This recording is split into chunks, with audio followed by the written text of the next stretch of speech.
Dragon's Dogma 2 has to be one of the strangest but most important games I've ever played.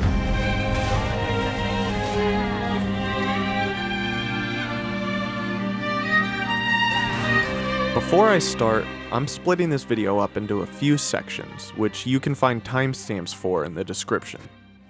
It's Predecessor, Technical State, Story, World, Character Building, Combat Mechanics, Game Mechanics, Side Quests, Endgame, and my final thoughts. If you know anything about Dragon's Dogma, specifically Dragon's Dogma 2, then you know that it's pretty much a remake of Dragon's Dogma 1. There's a great video by Punk Duck going into the reasoning of this, and I highly suggest watching it after this. But essentially, think of the game as a funny do-over, a redo. When I say that you aren't even technically allowed to play Dragon's Dogma 2 until you prove your worth, I'm not lying. After 40 to 50 hours of your playthrough, you can very easily go through the motions and reach the end of the game, credits and all, and still not even play Dragon's Dogma 2. The true ending of the game is what sets forth the story of Dragon's Dogma 2, but the first 3/4 of the game is a pretty extensive remake of the first game, and a damn good one at that. But truthfully, that's all I wanted to say about the original. This critique is going to be solely focused on Dragon's Dogma 2 by itself. I played the game on PC and have fairly top-of-the-line hardware. The game runs on RE Engine, which is Capcom's personal game engine that they've been using for a few years now, mainly on the Resident Evil remakes. While the engine looks beautiful, it tends to either run like garbage or have insane hoops to go through, and there really is no exception here. The engine's always had a problem with artifacting and ghosting when characters pass in front of water, and that still happens here just as much as it did in the RE remakes years ago. And Capcom still hasn't learned their lesson. Look at the release of Monster Hunter Wilds. One of the worst optimized PC releases of the last decade, and it uses the same engine and has the same problems that we've known about for nearly 5 years. But I digress. The game has plenty of options to tweak your settings, and with a little bit of sacrifice, you'll find your sweet spot. When you reach the cities, however, that's an entirely different beast. There's a known CPU problem in most of the larger cities, and it doesn't seem to be getting fixed anytime soon. So if you lag there, just know that it does that on consoles too. Eventually, they'll remove de novo from the game as well, but currently it's still in use in a single-player game, and I thought that was worth noting since it has a history of decreasing performance. Overall, I had no problems with the game and was able to capture gameplay whilst playing, and it was really enjoyable for me. Moving on to the story. The main setup for the game is that you wake up in a prison with a forgotten memory and nothing to your name. After being spoken to by an otherworldly being, you make your escape. This lands you north of the city of Vermund, where you're quickly identified as the Arisen, the one chosen by a very powerful dragon to battle in combat at a later point. Only the Arisen can defeat the dragon, and so that is your ultimate goal of the game. However, an imposter has claimed themselves to be the Arisen, and you must find a way to infiltrate the royal palace and prove to everyone that you're the true Arisen and take back the throne. A very basic story, but I love it for what it is. A lot of the story will have you visiting other settlements and creating allies of various sorts. I think my biggest problem here is that there are a lot of really cool and straight up beautiful locations in the game, but almost every main story beat starts in this incredibly crowded tavern. The reasoning for this is Captain Brand, the man on the inside that's helping you take over the throne as the rightful heir. There's only like 2 taverns in this entire city, and he isn't even wearing anything to draw attention away from himself. He still very much looks like a castle guard. If you're trying to be sneaky because you get beheaded for treason, maybe take off the badge first, Captain. The main story has 3 big parts to it: arriving in Vermund, making your way to Bakbatal, and then the final fight with the dragon. The first part of arriving in Vermund is basically having an entire world at your disposal, and it's just so magical. You'll spend most of your time during this part helping out various settlement leaders while also finding any information you can to aid in taking down the false arisen. The second and the third part should have been longer. You make your way to the neighboring country of Batal, a desert covered by monsters and bandits. Making your way across the border to Batal itself is only like an hour or two long, and then the game starts to wrap itself up. I'll get into the ending a bit later, and it really is cool, but I was a little disappointed. I spent actual in-game months in Vermund, but you only spend about a week or two in Batal. I feel like I really didn't get an opportunity to explore the new region before the game was asking me to make a world-ending decision. All this makes it sound like the game won't be worth your time, but keep in mind that after trying to do everything I could, it still took me 35 hours before I got into the region of Batal. I got my money's worth and enjoyed every second of it. I'm upset because I wanted to spend more time in this world. There's an endgame which we'll talk about in a New Game Plus, but now let's talk about the world itself. The game gives you quests and little direction other than a waypoint. You'll constantly be opening and closing the map until you start to learn roads and things like, oh, this quest is near Melv, so I'll head up this road until I reach that one campsite. The world starts to feel real because you've been navigating these roads for hours. The game world itself is not the biggest or most expansive, but it sure is one of the most memorable and breathtaking. The pure diversity of the world is astounding. The seamless transitions between the biomes are just immersive. The last time I felt so in awe of a game was Breath of the Wild, and I see a lot of comparisons between the newest Legend of Zelda entries and Dragon's Dogma 2. The interactivity you have with the world, while not as expansive as Zelda, it sure does a good job of, you think it, you can do it. Although one of the hangups that the game suffers from is taking itself just a bit too seriously. While I can fall off a monster and land on my shield to lessen my fall, I can't use that shield to slide down a hill, presumably because it would look silly, but is it really so silly in a game where things like this can happen?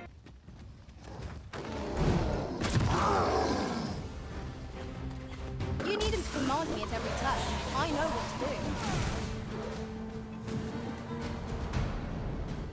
do. The world does feel lived in, with so many settlements, merchants, and ox carts to see whilst you're wandering around. The biggest problem I had while exploring the environment was the sheer amount of enemy groups.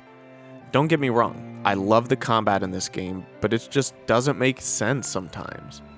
I'm walking down a road, and I come across a group of bandits blocking the path. I take them out, and then I walk 20 more feet down the path, and there's a group of goblins hanging out within shouting distance of those bandits. And I'm supposed to believe that they mutually agreed to give each other space and wait for any weary travelers such as myself to come through? Bullshit. The actual environments are drop-dead gorgeous. I'm a big screenshot guy, and I took a ton of screenshots in this game. Occasionally, you'll come across caves that you can explore, and while most of them feel same old, it's almost always worth it because most of the time these caves exit at some of the most stunning spots I've seen in gaming. There were so many moments during my playthrough where I said, this has been here the whole time? Because the game is just so good at its landscape design. The sheer amount of content and areas they managed to fit into a small map is nothing of an understatement. The character creator itself is a masterpiece. I remember when Volition were releasing Saints Row the Third. They were so excited about their character creator that they released it early so that you could just play around with it. Capcom did the same thing here. You could just download the character creator and play around if you don't want to play the actual game. But it's in-depth, detailed, and genuinely so intuitive if you give it a little bit of time to teach you how to use it. You get to make your character as well as your personal pawn. This is going to be your companion that follows you around for most of the game. I'll get into the pawn system in a little bit. Once you make your character, you choose a class, or vocation, as it's called in this game. There are 4 vocations: fighter, mage, thief, and archer. 4 very different play styles that teach you the basics of the game's mechanics. You can change your vocation at any point in the game, and it very much encourages you to do so. Another benefit to switching is that you get passive buffs for every class you play, and when switching classes you get to keep and redistribute any buffs you've acquired from other vocations. This lets you sort of craft any vocation your little heart desires. Everything in the character creator matters, from your height and weight to your muscle mass. It will all determine your base stamina and carry weight. The best way I can describe Dragon's Dogma 2's combat via comparison would be if Monster Hunter and Breath of the Wild made a baby while watching Elden Ring gameplay. This game is familiar but stands as its own thing. You have a light and a heavy attack, and then you have a variety of skills that you can swap out at any campsite or vocation guild. These skills let you hone your vocation to a specific playstyle, and the more you play your vocation, the more skills you unlock for it. I tried a lot of the magic-based combat, and while it really is enjoyable, I just got more excitement from doing physical damage with a great sword or a spear. I just found that I spent too much time left-clicking as a mage and not enough time making an impact. Maybe I had a whack pawn set up, but the game was far more enjoyable when I was whacking stuff. You have 4 members in your party. Yourself, your pawn, and 2 other pawns, either created by the game or ideally other players. You can swap these other 2 pawns out whenever you visit a Riftstone, and allows for fresh variety in your band of misfits. During combat, you can tell your party to either fight on their own, with you, to help you, or to stand by. This system works really well, and if you get into a crucial state, they'll automatically help you, so no need to spam the help request. They'll call you out on it. There are also 4 types of voices that your pawn can have, and what this means is how they react in gameplay and combat. Are they going to stand by your side, run around and pick flowers, or be on the lookout for any potential danger? And when it comes to combat, are they in it to win it, or are they going to hang back and make sure that you're never put into any substantial danger? You can pick and choose who you like, and I really enjoy this system. Combat itself is awesome. Not only do you have your basic attacks and skills that we already talked about, but you can grab enemies, pick them up and throw them, or push on larger monsters. You can even knock them down and use them as a bridge if they're large enough. This is where the game reminds me of something like Breath of the Wild. Not because it's inherently copying something that the game is doing, but because it gives you a toolbox and a goal and allows you to get there in any way you want. You can play the game like a traditional third-person action game, or you can really play with the enemies and the environment. You can grab onto a harpy and use them to cross large gaps, knock down bridges, or even hop on the back of a griffin and see where it has to take you. The game is so expansive in that aspect, and I really can see myself coming back to it because of those things. I only wish that the game expanded on these things ever so slightly. Cutting down trees for bridges, swinging near fire could make your weapons ignite.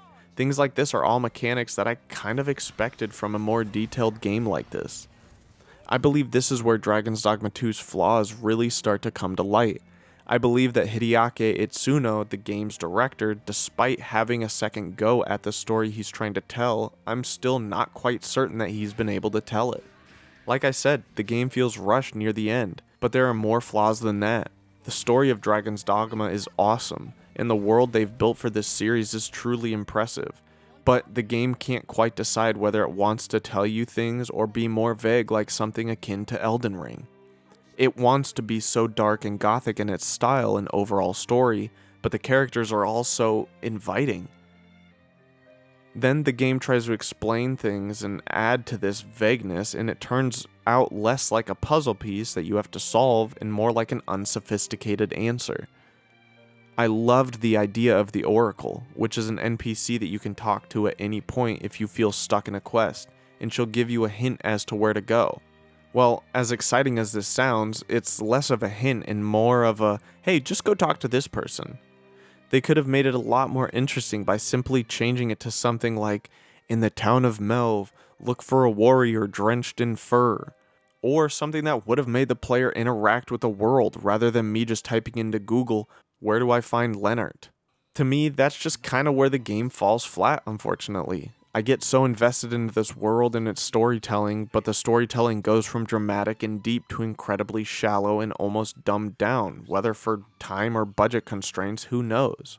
But let's talk about the side quests a little bit. I think overall they're really great.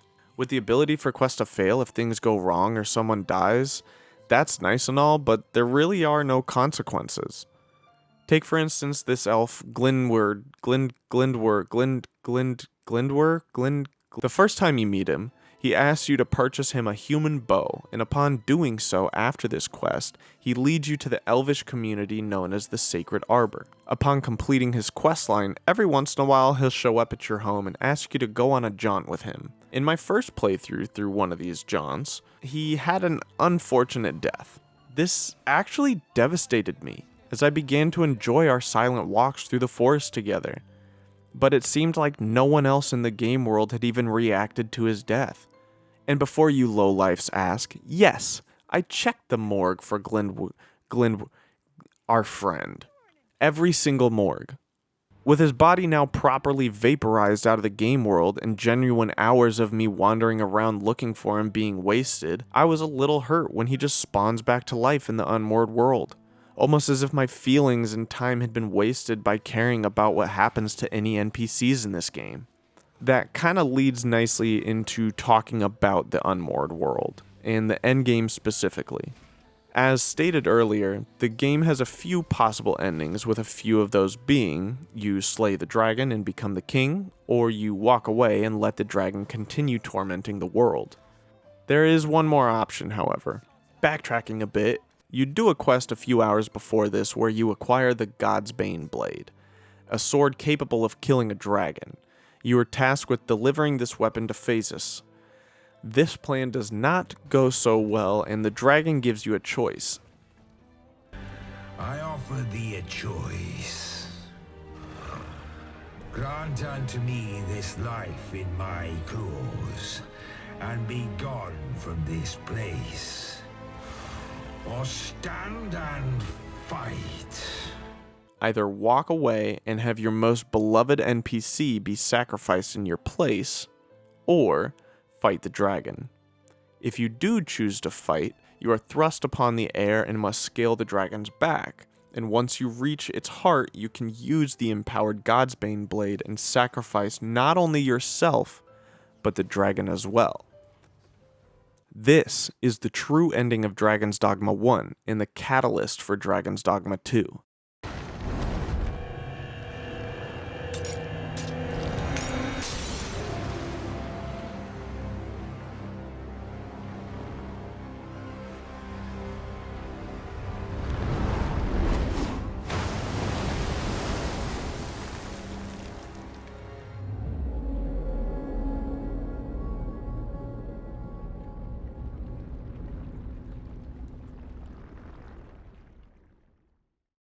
You awaken with some NPCs stating that it's been nearly a month since your disappearance.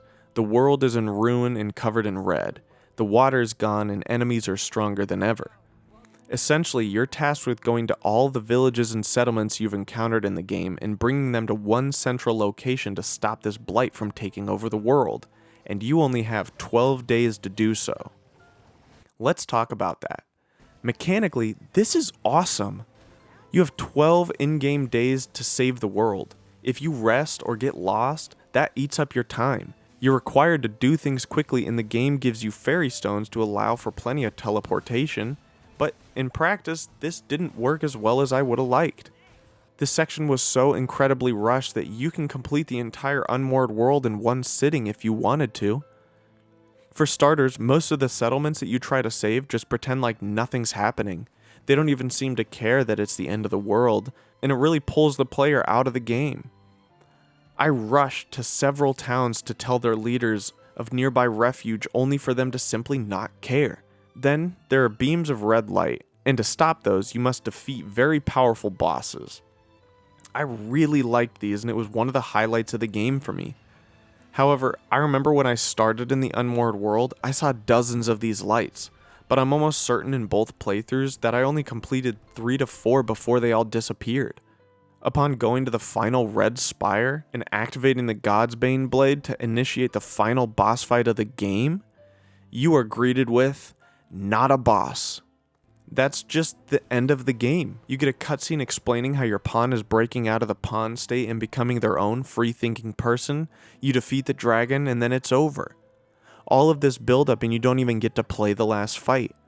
All of this world-ending sacrifice for it to have taken me 4 out of the 12 days because I only needed to evacuate 3 towns. I loved this game so dearly, but I'm so utterly disappointed by this rushed ending. You had the most badass trial by fire for players to undergo, only for them to be presented with a 4-hour DLC? It may sound like I'm complaining about the game that we got, and in a way I am, but I'm hurt because the setup was immaculate. They released this game saying, here you go, and nothing else. Players hated it because it was just a rehash of something they had already played, all while Capcom sat in their office grinning, waiting for players to see the true ending. But what was so true about this ending? The fact that it was longer? I genuinely think that I would have felt better if you weren't able to sacrifice yourself at all. Why be proud of this secret you held on to for so long only for it to be one of the lamest secrets that the game had to offer? I felt more emotional pull from the side quest where you follow around the homeless man than I did from the true ending of the game. And I think that's why it's been on my mind for nearly a whole month since finishing the game. I wanted so much, but was I asking for too much? I don't think so. The game itself was a trial by fire, to prove to yourself, Capcom, and the NPCs of the world that you deserved to play the game that they worked so hard to make. But it's almost like all you get for doing this is a shirt that says, I played through Dragon's Dogma 2, and all I got was this lousy shirt. It's kind of patronizing. But I don't want the last few minutes of ranting to come off as me hating the game. Because despite these shortcomings, these do not define the game itself. An ending, the writing, a particular quest, or a character should not define an entire game. It comes down to the storytelling, graphics, gameplay, mechanics, NPCs, world, and so much more. And this was one of the absolute best fantasy games I've ever played. Dragon's Dogma 2 is going to ask a lot from you, not only in the $70 asking price, but the system requirements and time commitment as well. But this was honestly a game that I can look back upon and say, I cannot believe that I paid less than $100 to experience an adventure like that, and I would gladly do it again and again and again.